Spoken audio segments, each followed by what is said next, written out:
Keeping your Bitcoins on your computer is problematic because it's hard to secure it.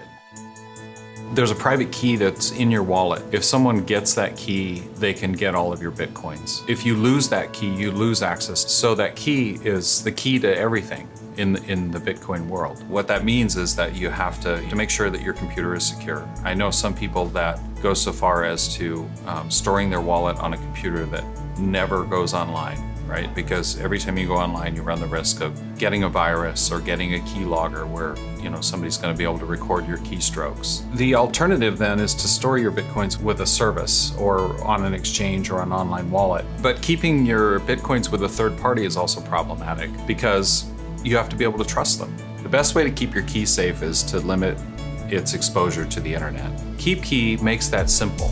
The private key is on the device and it never leaves the device. It's very hard to do the wrong thing when you're using a device like this. You plug it into your computer when you need it.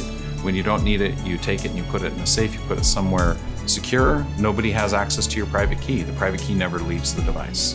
When you get your KeepKey, it's really easy to set up. You have to install a Chrome extension on your Chrome browser, and that's the software that allows you to initialize and send transactions with your KeepKey. Plug the device into your computer, and it will prompt you for a name for the device, and that's so that you can distinguish between multiple devices if you have more than one. And then it's going to ask you for a PIN for the device, and that's the PIN that you'll need to enter when you want to do a transaction. And then the device is going to, one time only, tell you what your private key is so that you can write it down and store that away as a backup.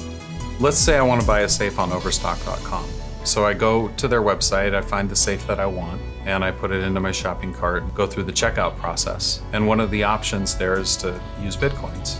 And so when I click on that button, the KeepKey software pops up on your browser and it automatically populates the details of the transaction, the address that it's going to and the amount. Your KeepKey is going to ask for your PIN because it wants to make sure that it's really you. And so then you confirm the transaction on the device and it automatically sends the signed transaction back to the Chrome extension, which automatically broadcasts the transaction to the Bitcoin network. And a week later, your safe shows up.